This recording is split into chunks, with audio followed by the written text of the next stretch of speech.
नमस्कार मित्रांनो, कसे आहात तुम्ही? स्वागत आहे तुमचं आपल्या या यूट्यूब चॅनलवर.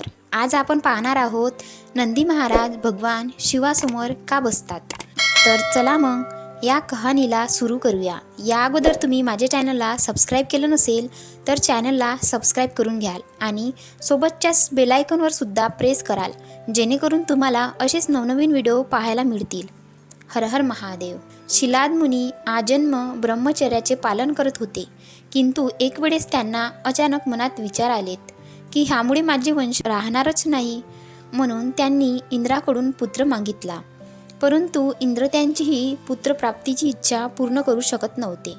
इंद्राने शिलाद मुनींना सांगितले की तुम्ही शंकराची आराधना करा, तुमची इच्छा ते पूर्ण करतील. शिलाद मुनींनी तपश्चर्या करून शंकर भगवान यांना प्रसन्न केले आणि पुत्रप्राप्तीची आपली इच्छा सांगून दाखवली. तुमची इच्छा नक्कीच पूर्ण होईल असं महादेवाने सांगितले. एके दिवशी आपल्या आवारात चालत असताना त्यांना वाटेत एक गोरगोमटं बाळ सापडलं. ते जेव्हा त्यांच्याजवळ गेले तेव्हा आकाशवाणी झाली की ह्यांचे संगोपन कर, हा मुलगा तुझं आयुष्य सुख समृद्धीने भरून देईल. शिलाद मुनींनी ह्या मुलाचे नाव नंदी ठेवले. नंदी अर्थात नंद, नंदू, आनंद असा होतो. नंदी अभ्यासात आणि इतर विद्या शिकण्यात खूप तरबेज होता. शिवाय तो अत्यंत आज्ञाकारी होता. एके दिवशी शिलाद मुनींच्या आश्रमात दोन साधू आलेत, ज्यांचे नाव मित्र आणि वरुण. शिलाद मुनींनी त्यांची राहायची आणि सेवा करायची जबाबदारी नंदीकडे दिली, जी त्याने एकदम व्यवस्थितपणे पार पाडली. जाताना त्या दोन्ही साधूंनी शिलाद मुनींना शतायुषी भव असा आशीर्वाद दिला, परंतु नंदीला आशीर्वाद देताना ते थोडे कचरले. ते सगळं शिलाद मुनींनी पाहिले. जेव्हा साधू बाहेर निघत होते तेव्हा नंदीपासून लपून त्यांनी त्या दोघांना आपली शंका विचारली. त्यावर ते साधू म्हणाले की आम्ही नंदीला शतायुषीचा आशीर्वाद नाही देऊ शकत, कारण त्याचं आयुष्य कमी आहे. हे ऐकून शिलाद मुनींना रडू कोसळले. इकडे ते नंदीने ते चटकन ओळखले आणि त्यांना विचारले की काय झाले. बराच वेळ सावरून झाल्यावर शिलाद मुनी घडलेलं सगळं नंदीला सांगतात. आपले आयुष्य कमी आहे हे ऐकून काळजी करण्यापेक्षा नंदी जोरजोरात हसतो. शिलाद मुनींना हे पाहून आश्चर्य वाटले.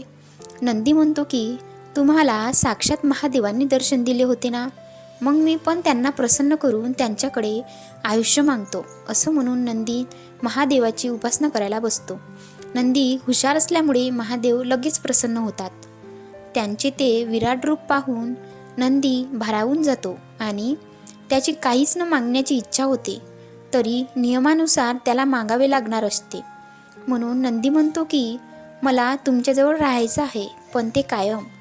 हे ऐकून महादेव त्याला म्हणतात की माझ्याकडे असलेला बैल मरण पावला आहे, त्याच्या जागेवर आजपासून तू राहशील. तू माझे वाहन बनशील आणि समस्त गणांचा मुख्य हेतूच राहशील.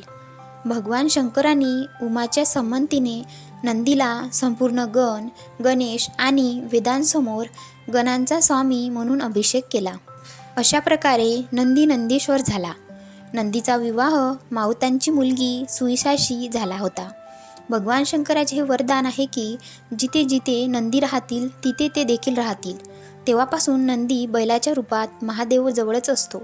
समुद्रमंथन कथा. समुद्रमंथनाच्या वेळी हलाहल नावाचे विष बाहेर आले होते, जे समस्त सृष्टीसाठी घातक होते.